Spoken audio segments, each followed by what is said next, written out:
What do you think of when you hear words like church, Christian, God, or faith? Unfortunately, many people, especially teens, view these things in a negative and even condescending light. They think church is too boring, too uptight, too judgmental, and irrelevant to our lives today.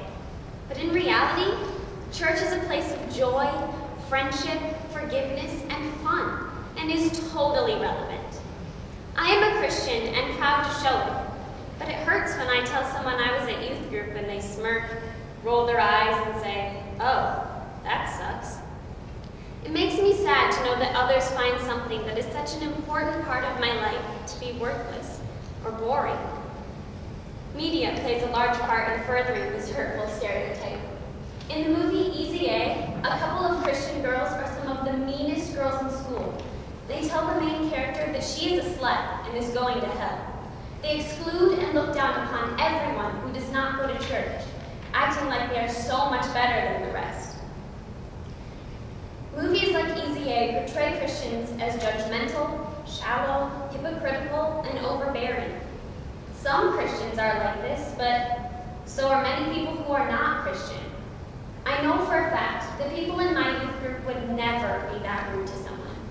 I've seen so many teens who were going down the wrong path and making bad decisions be taken under the wing of my youth pastor, Phil, and shown that they were cared about and there were better choices to be made.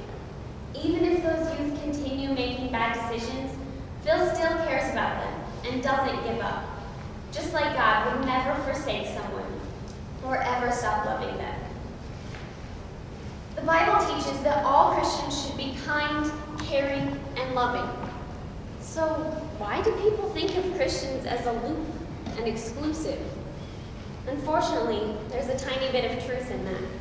Some Christians and even whole churches think and act that way.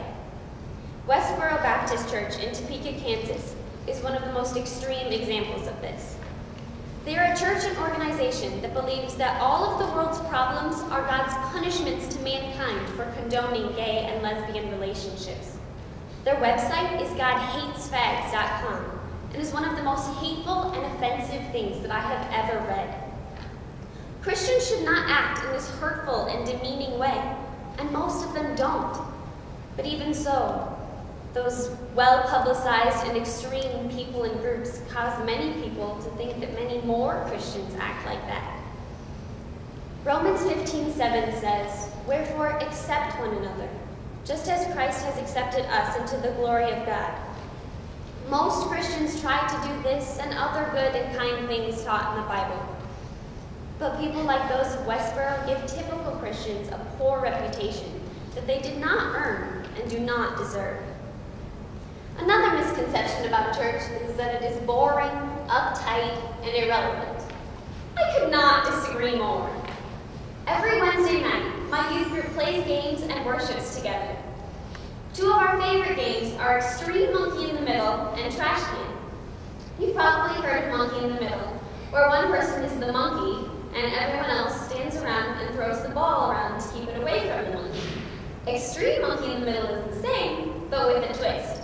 We use a light-up ball and turn off the lights. In Trash Can, everyone stands in a circle around the trash can holding hands and pulling each other to make the others touch the trash can or break hands and get out. Both games are high energy and quite the opposite of being boring or uptight.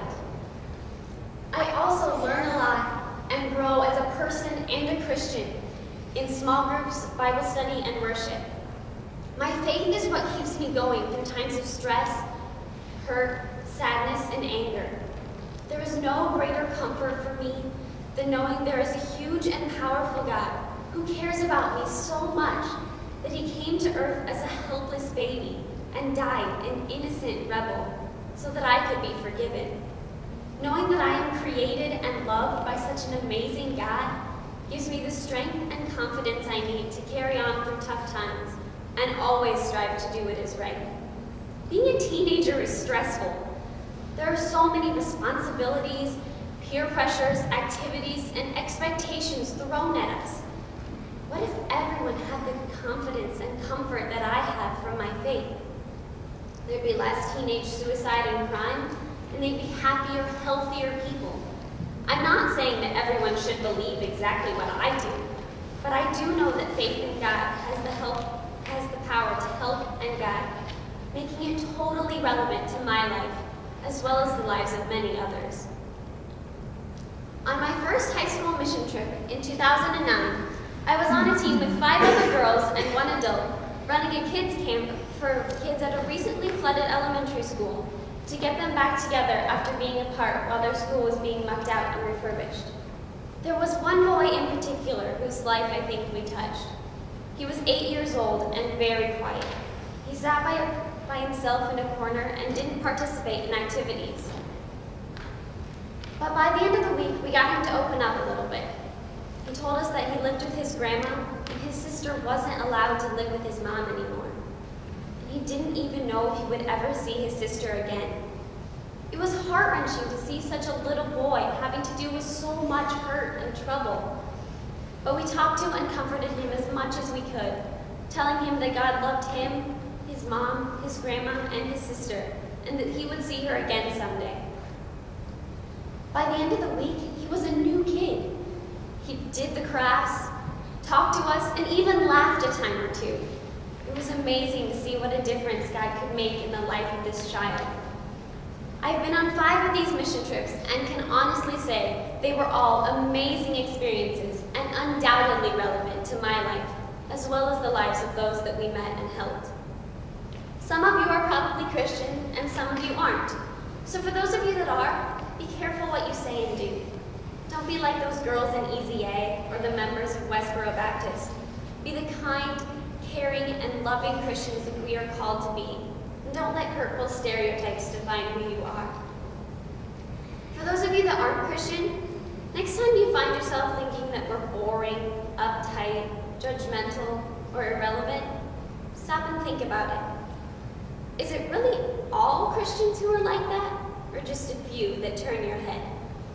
Christians and non-Christians alike should never forget to dig a little deeper so that we can